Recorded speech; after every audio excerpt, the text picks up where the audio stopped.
सारे लोग हैं। सुंदरकांड में एक चौपाई है।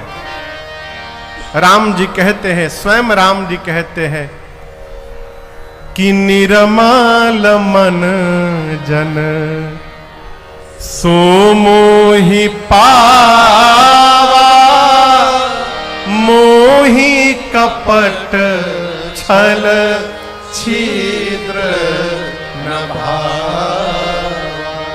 राम जी स्वयं कहते हैं कि मुझे कौन प्राप्त करता है? जिसका मन निर्मल हो। निर्मल मन जन सो मोहि, सो मोहि, जोर से कहिए, सो मोहि पावा। राम जी कहते हैं कि जिसका मन निर्मल है वो मुझे पावा। पावा माने पाएगा नहीं, पाया हुआ है। अब दूसरी बात समझिए, भगवान सबको मिले मिलाए हैं। भगवान हमको भी मिले हैं, भगवान आपको भी मिले हैं, भगवान इनको भी मिले हैं। दिखाई क्यों नहीं पड़ रहे हैं महाराज? प्रश्न है ना। यदि भगवान, ये तौलिया मिली है तो दिखाई पड़ रही है। यदि भगवान मिले हैं तो दिखाई क्यों नहीं पड़ रहे हैं? ये तौलिया दिखाई पड़ती है आंख से, अब भगवान दिखाई पड़ते हैं मन से। ठीक? आप सवेरे सवेरे नहाकर शीशा के सामने जाकर अपन बाल झाड़ते हैं ना, जिसके सिर पे बाल है उसकी बात कर रहा हूं। जिसका नहीं है उसका क्या काम? ये खाली किनारे बचा है उसको क्या शीशा देखना? हाथे से छुट्टी काम। जाते हैं ना दर्पण के आगे, लेकिन ये बताइए यदि दर्पण पर मैल लगा हो तो क्या चेहरा दिखाई पड़ेगा? कहिए, चेहरा देखने के लिए क्या करेंगे? दर्पण को साफ करेंगे। उसी प्रकार जैसे दर्पण पर मैल जमा हो तो अपना चेहरा नहीं दिखाई पड़ता है, दर्पण को साफ करना पड़ता है। उसी प्रकार यदि मन पर मैल जम जाए तो मिले मिलाए भगवान दिखाई नहीं पड़ते हैं। उसके लिए पहले मन को साफ करना पड़ता है। मन में कचरा जमा है, इसलिए भगवान दिखाई नहीं पड़ रहे हैं। इसलिए मन को साफ करिए, मन को निर्मल करिए। मन निर्मल होगा तो भगवान को देखने के लिए मंदिर नहीं जाना पड़ेगा। आपके घर में ही आपके बगल में भगवान दिखाई देने लगेंगे। जहां देखिएगा वहीं दिखाई पड़ेगा। ये मन निर्मल कैसे होगा? जब जीवन से कपट समाप्त होगा। मोहि कपट छल छिद्र न भावा। कपट समाप्त करिए, मन को निर्मल करिए। भगवान शंकर ने मां सती का त्याग किया, कैलाश आए और कैलाश आकर बाबा सहज स्वरूप को प्राप्त किए। कहा समाधि में चले गए। और कितने दिन समाधि में रहे पता है आपको? काम किया, राम राम राम नाम का उच्चारण किए। राम शब्द वातावरण में गुंजायमान हुआ। मां सती सुनी और सुनते समझ गई कि बाबा समाधि से वापस आ गए हैं। मैया दौड़ कर गई। जाई शंभु पद बंदन कीन्हा। सती मैया ने जैसे जाकर भगवान शिव को वंदन किया है चरणों में। यहां बताइए पार्वती जी किधर बैठी हैं शंकर भगवान के? बाईं ओर। लेकिन आज सती मैया ने प्रणाम किया तो बाबा ने बाईं ओर नहीं बिठाया। कहां बिठाया? सन्मुख शंकर आसन दीना। मां सती भगवान शिव के बामांग में बैठने का अधिकार खो चुकी है। बाबा ने उनका त्याग कर दिया है, इसलिए बाबा सामने बिठाए, लगे कथा सुनाने। इसी बीच सती मैया के पिता को, दक्ष को, उनका नाम था दक्ष, बहुत बड़ा अधिकार मिला। बहुत बड़ा पद मिला हो और पद मिलते अभिमान आ गया। इतना अभिमान आया कि दक्ष जो सती मैया के पिताजी थे, वो अपने दामाद भगवान शिव को ही अपना शत्रु मानते थे, और भगवान शंकर को अपमानित करने के लिए दक्ष ने हरिद्वार में एक जगह है कनखल, वहां एक बहुत बड़े यज्ञ की रचना की।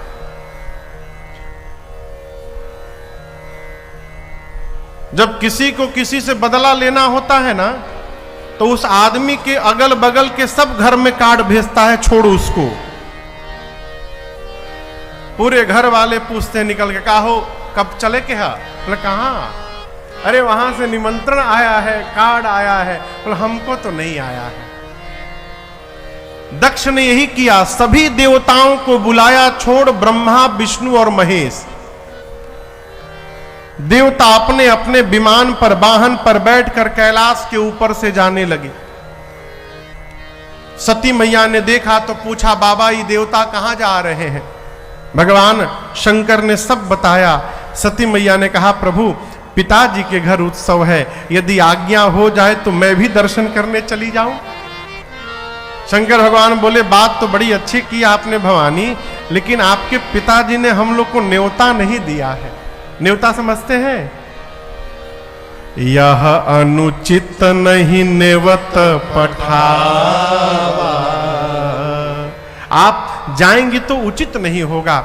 यद्यपि जीवन में 4 स्थान से निमंत्रण नहीं ढूंढना चाहिए मदन बाबू, 4 जगह से बुलावा नहीं ढूंढना चाहिए, बिना बुलाए जाना चाहिए। कहां? पिता के घर से, अपने सदगुरु के घर से, अपने स्वामी के घर से और अपने मित्र के घर से। इन 4 जगह पर कोई उत्सव हो रहा हो तो वहां बिना बुलाए पहुंचना चाहिए, यह धर्म कहता है। मां बोली, प्रभु फिर पिताजी के घर उत्सव है तो जाना चाहिए बिना बुलाए? बाबा बोले जाना चाहिए, लेकिन आगे की बात सुन लीजिए। यदि जानबूझकर नहीं बुलाया गया है देवी, तो मैं कह रहा हूं, तहां गए कल्याण न हो। आपके पिता ने जानबूझ करके नहीं बुलाया है, आप जाएंगे तो कल्याण होने वाला नहीं है। सती मैया फिर नहीं मानी, जिद कर गई, मैं तो जाऊंगी। जब मां जिद पे आ गई तो भगवान शिव ने अपने 2 मुख्य गणों को साथ में लगाकर विदा कर दिया। माई लोग जब अपने मैके जाती हैं तो कितना आनंद रहता है हो, है? कितनी भी बूढ़ी माई हो, जब मैके जाने की बात आ जाए तब आप चेहरे की चमक का दर्शन करिए। न कमर में दर्द, न घुटने में दर्द, कोई समस्या नहीं, सब दर्द छू मंतर।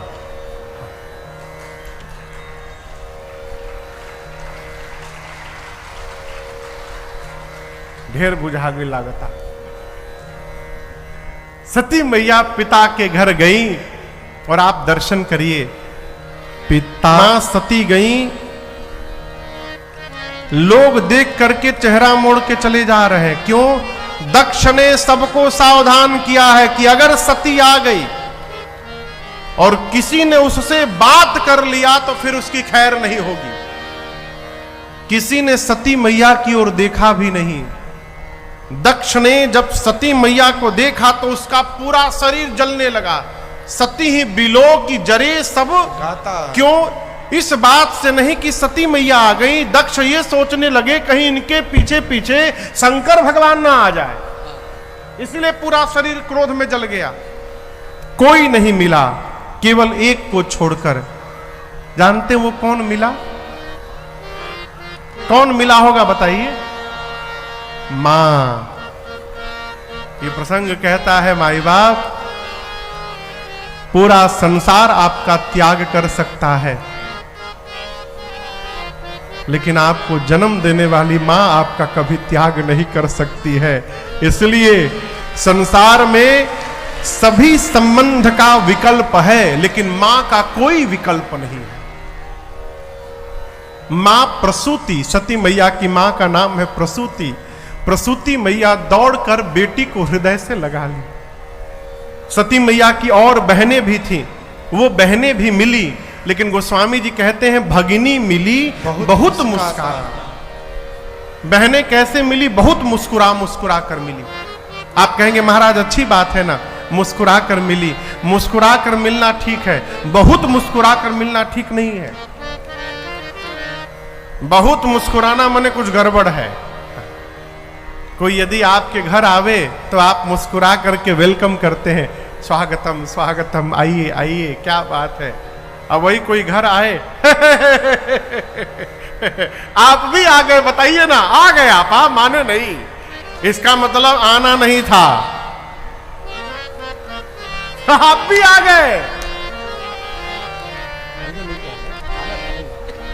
उसका मतलब आना नहीं था, बरबस आप आ गए। ये व्यंग हो गया। बहनें कैसे मिली? भगनी मिली बहुत मुस्कुराता। सती मैया ने मां से कहा, मां आज्ञा हो तो यज्ञशाले का दर्शन करूं। सती मैया गई, परिक्रमा लगाई और जाकर देखा कि यज्ञ मंडप में सभी देवताओं के लिए आसन दिया गया है और मेरे पति भगवान शिव के लिए कोई आसन नहीं है। पिता के घर में पति का इतना बड़ा अपमान मां सती बर्दाश्त नहीं कर पाई। मां का पूरा शरीर क्रोध में भड़कने लगा। मां ने रौद्र रूप धारण कर लिया। मां बोली, हे देवगण, हे मुनिगण, इस यज्ञ मंडप में जितने देवता मुनि बैठे, कान खोलकर सुनिए। आप में से जिसने जिसने बैठकर मेरे पति की निंदा की है यहां पर, अथवा जो बैठकर कान से निंदा को श्रवण किया है, आप सबको दंड मिलेगा। मर्यादा कहती है जिस सभा में भगवान शंकर की, भगवान श्री हरि की और किसी संत की यदि निंदा हो रही है और आप वहां पर हैं, तो सबसे पहले निंदा करने वाले की जिह्वा काट दीजिए। यदि शक्ति नहीं है तो कान बंद करके सभा से चले जाइए। मेरे पति केवल मेरे पति नहीं है, शंकर जगत के पिता हैं और आज इस मंदमती मेरे पिता ने मेरे पति का अपमान किया है। आज के बाद मैं इसकी बेटी के रूप में जीवित नहीं रहूंगी। इतना कह के सती मैया ने भगवान शंकर के स्वरूप को हृदय में धारण करके और अपने दाहिने पांव के अंगुष्ठ से शरीर में योगाग्नि को प्रज्वलित कराकर मां ने अपने आप को हरि सभा के सामने जलाकर मां का पूरा शरीर योगाग्नि में दहकने लगा। हाहाकार मच गया। नारद जी जाकर भगवान शंकर को बता दिए। बाबा को आया आवेश, अपनी जटा से केश निकाले, केश निकाल कर बाबा ने धरती पर वीरभद्र प्रकट हुए। बाबा ने वीरभद्र को कुपित करके भेजा है यज्ञ में। वीरभद्र आए, सबसे पहले यज्ञ के आचार्य को पकड़ा, यज्ञाचार्य को पकड़कर उनकी दाढ़ी नोची। एक देवता का नाम था पूसा। भगवान शिव की निंदा के समय खिलखिला के हंस रहे थे। वीरभद्र ने ऐसी मुष्टिका का प्रहार किया, पूसा देवता के सारे दांत टूट गए। किसी का आंख फोड़ा, किसी का पांव तोड़ा, किसी की पीठ तोड़ी। जो जितना बड़ा अपराध किया उतना बड़ा दंड दिया। दक्ष के सर को पकड़ा वीरभद्र ने, हाथों से सर को घुमाया और धड़ से उखाड़कर हवन के लिए जो अग्नि कुंड बना था उस सिर को ले जाकर मानो यज्ञ की पूर्ण आहुति कर दी, उसी अग्नि कुंड में झोंक। शिव विरोध का जो परिणाम होता है, बाबा के गणों ने सबको भली भांति दिया। क्या मुनि हो, क्या देवता हो। बाद में भगवान विष्णु को और भगवान शंकर को बुलाकर यज्ञ की रक्षा कराई गई। क्यों? यज्ञ नारायण स्वरूप है। इधर सती मैया प्राण निकलने से ठीक पहले, सती मरत हरिसन बर मांगा,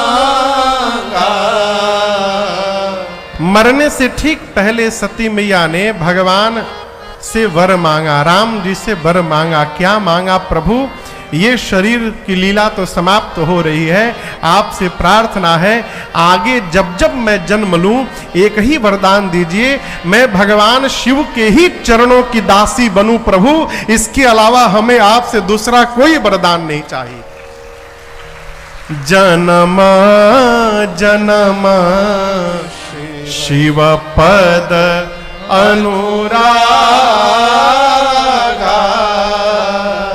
बाबा के ही चरणों की दासी बनो, एक निष्ठा।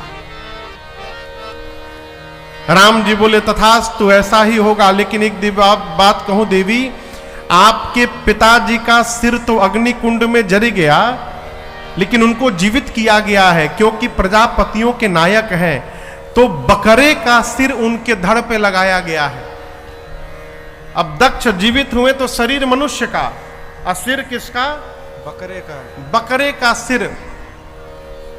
तो आपके पिताजी पुनः जीवित हो गए हैं, तो कहिए अगले जन्म में भी दक्ष की ही बेटी बना दूं? सती मैया बोली प्रभु दक्ष की बेटी हूं इसलिए शरीर त्याग रही हूं, आप मुझे पत्थर की बेटी बना दीजिए, स्वीकार है, लेकिन दक्ष की बेटी दोबारा न बनाइएगा प्रभु, ये मेरी प्रार्थना है आपसे। राम जी बोले तथास्तु, ऐसा ही होगा। और इसी वरदान के कारण सती मैया का अगला जन्म हिमांचल महाराज के घर में हिमालय की बेटी, पर्वत की बेटी मां पार्वती के रूप में हुआ है दोबारा जन्म।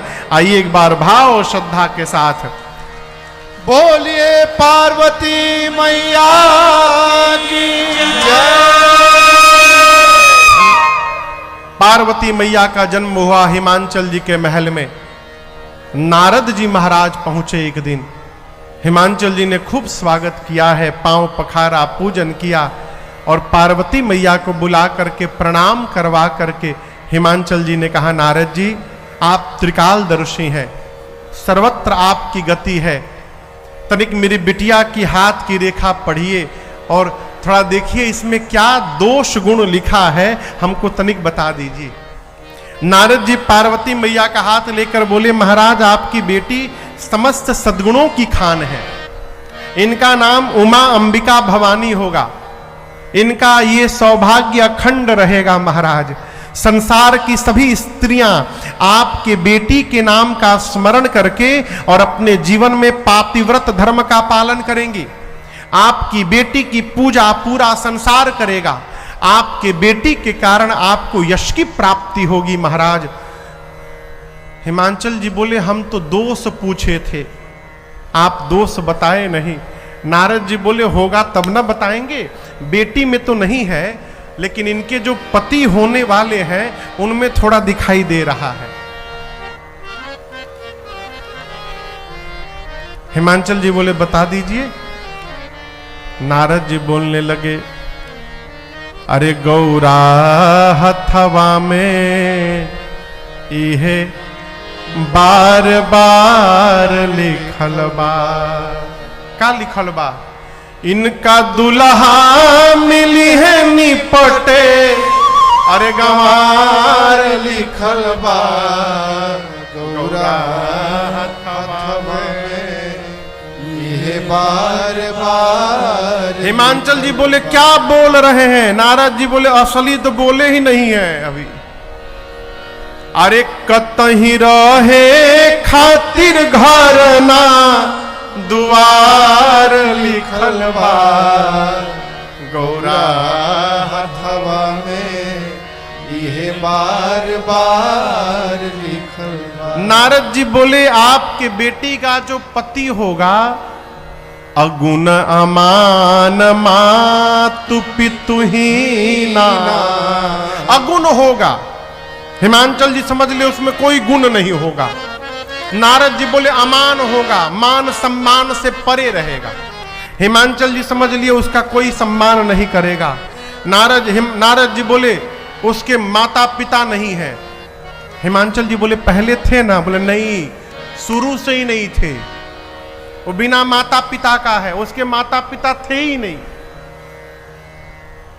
विवाह में जब विवाह किया जाता है तो 3 पीढ़ी का नाम लिया जाता है, कम से कम लिया जाता है ना, आज भी लिया जाता है आंगन में। शंकर जी का विवाह हुआ तो ब्राह्मण देवता पूछे लड़का के बाबूजी के नाम का है। अब माइये बाप नहीं है तो बाबूजी के नाम कहां से आएगा? ब्रह्मा जी बोले हमारा नाम लिखिए, हमारा नाम लिख लिए ब्रह्मा। लड़के के पिता का नाम ब्रह्मा। फिर देवता पूछे लड़का के बाबा के नाम का है, अब किसका नाम लिया जाए? विष्णु भगवान बोले हमारा लिख लीजिए, हम इनके बाबा हैं। हाँ। अब तीसरा पीढ़ी, देवता पूछे लड़का के परबाबा के नाम का है, अब के है? अब सब लोग एक दूसरे का मुख देखने लगे। शंकर भगवान बोले हमारी खानदान में 2 पीढ़ी का नाम लिया जाता है, आगे बढ़ाइए विवाह। हो ही गया।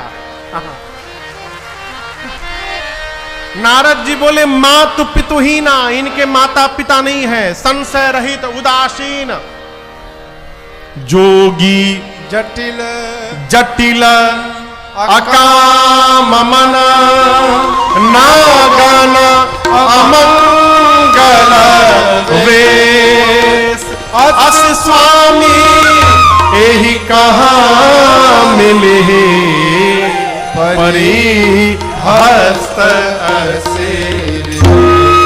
नारद जी बोले आपके बेटी का जो पति होगा, जोगी होगा, उसकी विशाल जटाएं होंगी। महाराज नंगा रहेगा, कुछ नहीं पहनेगा, अमंगल रूप धारण करके घूमेगा। हिमांचल जी बोले क्या बोल रहे हैं? नारद जी बोले मैं नहीं बोल रहा हूं, आपकी बेटी की हाथ की रेखाएं बोल रही हैं। ऐसा ही पति इनको प्राप्त होने वाला है। नारद जी की बात सुनकर हिमांचल में ना रोने लगे। हिमांचल जी ने नारद जी से कहा कोई उपाय है का दूल्हा बदलने का? नारद जी बोले दूल्हा तो यही मिलेगा, लेकिन एक बात कहें हिमांचल जी, मैंने जो जो वर के दोष बताए हैं, मेरे अनुमान में वो सारे के सारे लक्षण केवल एक ही व्यक्ति में है, और वो है कौन? तो साक्षात भगवान शंकर हैं। और यदि आपकी बेटी का विवाह भगवान शिव से हो गया तो सत्य मानिए आपकी बेटी पार्वती का कल्याण हो जाएगा। हिमांचल जी बोले मेरी बेटी का विवाह पार्वती जी का विवाह शंकर जी से कैसे होगा? बिना तपे कुछ भोजन भी नहीं करना चाहिए, न कुछ खाना चाहिए। आराम से भोजन जीवन की हत्या के बराबर है। जिसको आराम से भोजन मिलेगा काहे का मेहनत करेगा? हो मिलते बा का दरकार बा, खटला के चकाचक खात रहा। तबीयत बिगड़ जाला घर से बाहर आ जानी तो। अभी कोई मिला हमको, अभी कोई मिला पिछली कथा में। कहाँ थे हम लोग? नवादा गया के पास एक बालक आया, बोला महाराज किसी काम में मन नहीं लगता है, काम तो शुरू करता हूं लेकिन वो धीरे धीरे समाप्त हो जाता है। बोले कितना काम किए हो? तो बोले 10-12 काम कर चुका हूं मैं। बोले ओहो, अब भोजन कैसे मिलता है? तो बाबूजी का पेंशन है ना महाराज जी, वो उससे भोजन खूब बढ़िया चलता है। बोले फिर कब कोनो काम में मन ना लगी तहार? बोले ऐसे क्यों बोल रहे महाराज जी? क्योंकि रोटी मिली जा रहा है आराम से, बाबूजी का पेंशन नहीं है, भोजन मिली जा रहा है। जब भोजन बिना कुछ किए मिली रहा है तो मन क्यों लगेगा? मन तो उसका लगेगा ना जिसके पास शाम का भोजन का व्यवस्था नहीं है। वो पागल की तरह दौड़ेगा, कुछ आवे तो शाम को भोजन मिले। आराम से यदि प्राप्त हो रहा है, देखिए आराम से जो मिल रहा है वो विपत्ति है, दूर भागिए। जीवन में सुखी होना चाहते हैं तो अपनी मेहनत के कमाई पर विश्वास करने का स्वभाव बनाइए। अपनी तपस्या से प्राप्त धन से ही हम और आप सुखी भी हो सकते हैं। आराम से जो धन मिले, ससुरारी के धन, देखिए बुरा ना मानिएगा, आप में से कई लोग ससुरार का धन लिए होंगे, अच्छी बात है, लेकिन ससुरार के धन से सुखी नहीं हुआ जा सकता है। सुखी होने के लिए अपने मेहनत के धन पर विश्वास करिए, अपनी तपस्या पर विश्वास करिए।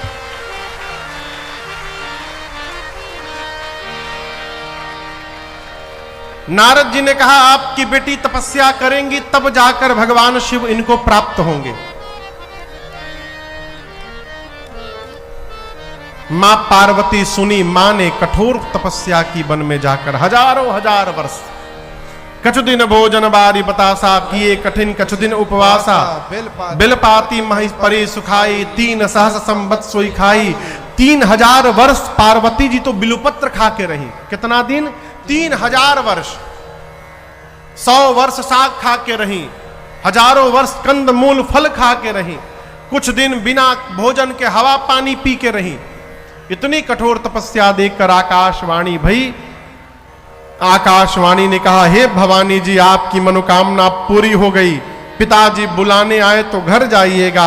सप्त ऋषि आपको मिले तो हमारे वचनों को सत्य समझिएगा। इधर भगवान शंकर सती मैया के जाने के बाद वैराग्य में आ गए, कैलाश से निकल पड़े। एक दिन रघुनाथ जी ने उनको दर्शन दिया और दर्शन देकर कहा, बाबा आप हमको प्रेम यदि करते हैं तो जो मांगूंगा देंगे? शंकर भगवान बोले, जो मांगिए प्रभु। राम जी बोले, जाए विवाह हो शैल जही, यह मोहि मांगे। यहां दर्शन करिए, राम जी पार्वती जी के लिए हाथ फैला दिए। राम जी 2 ही बार मांगे हैं, एक केवड़ जी से नाव मांगे हैं और आज शंकर जी से मांग रहे हैं कि जा करके आप पार्वती जी से विवाह करिए। क्यों? क्योंकि पार्वती जी प्राण निकलते समय सती मैया के शरीर में जब थी तो किसी देवता के भरोसे नहीं थी, केवल राम जी के भरोसे थी। राम जी कहना चाहते हैं कि जो मनुष्य, जो जीव मुझ पे भरोसा कर लेता है, उस मनुष्य के लिए यदि किसी के सामने हाथ भी फैलाना पड़ जाए तो मैं पीछे हटने वाला नहीं हूं, मैं हाथ भी फैलाने को तैयार हो जाऊंगा। राम जी ने कहा कि मैं मांग रहा हूं बाबा, जा करके विवाह करिए। शंकर भगवान बोले, जो आज्ञा प्रभु आपकी। राम जी अंतर ध्यान हुए और भगवान शिव ने सप्त ऋषियों को भेज करके पार्वती जी की प्रेम की निष्ठा को देखा है। और जब पार्वती जी की निष्ठा का पता चला बाबा को, बाबा इतने प्रसन्न हुए कि फिर से समाधि में चले गए। पिछली बार समाधि में गए थे तो कब लौटे थे? 87,000 वर्ष बाद। 87,000 वर्ष बाद फिर गए। अब कब लौटेंगे किसी को पता नहीं। मदन जी बाबा समाधि में गए और इसी बीच एक दैत्य ने जन्म लिया जिसका नाम था ताड़कासुर।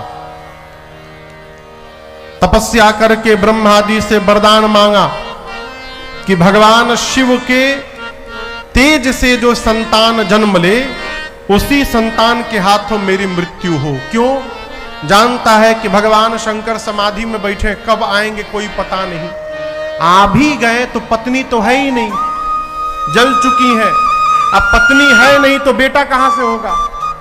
अब बेटा होगा नहीं तो मैं मरूंगा कैसे? मैं अमर हो गया, ऐसा वरदान मांगा और लगा देवताओं को मारने। इंद्र सभी देवताओं को लेकर पहुंचे ब्रह्मा जी के पास। ब्रह्मा जी बोले, देखो मरेगा अवश्य वो। भगवान शंकर के विवाह के लिए कन्या तैयार है, कन्या को आशीर्वाद भी मिल गया है, आप लोग केवल दूल्हे को तैयार कर दीजिए। इंद्र बोले, समाधि में बैठे हैं वो, कौन जगाने जाएगा उनको? जो जगाने जाएगा उनको समाधि से बाहर। ताड़कासुर तो बाद में मारेगा, वो समाधि से आने के बाद पहले उसी को मार डालेंगे। ब्रह्मा जी बोले, आप लोग न जाइए, कामदेव को विदा करिए। कामदेव गए, पूरे प्रभाव का विस्तार किए अपना, पूरी सृष्टि काम के वशीभूत हो गई। कैलाश पर गए तो बाबा पर कोई प्रभाव नहीं पड़ा। एक आम के वृक्ष पर चढ़कर पत्तों के पीछे छिपकर कामदेव अपने धनुष पर 5 बाण रखकर खींचे और खींच करके पांचों के पांचों बाण भगवान शंकर के हृदय में उतार दिए। जैसे बाबा के हृदय में बाण लगा, बाबा समाधि में थे, नेत्र खुल गया। बाबा लगे देखने किसने मारा बाण। दाहिने देखे, बाएं देखे, नीचे देखे, सामने देखे, तब तक आम के पत्तों के पीछे छिपे सौरव पल्लव मदन बिलोका भय उत्कोट कंप उठे लोका। बाबा को इतना क्रोध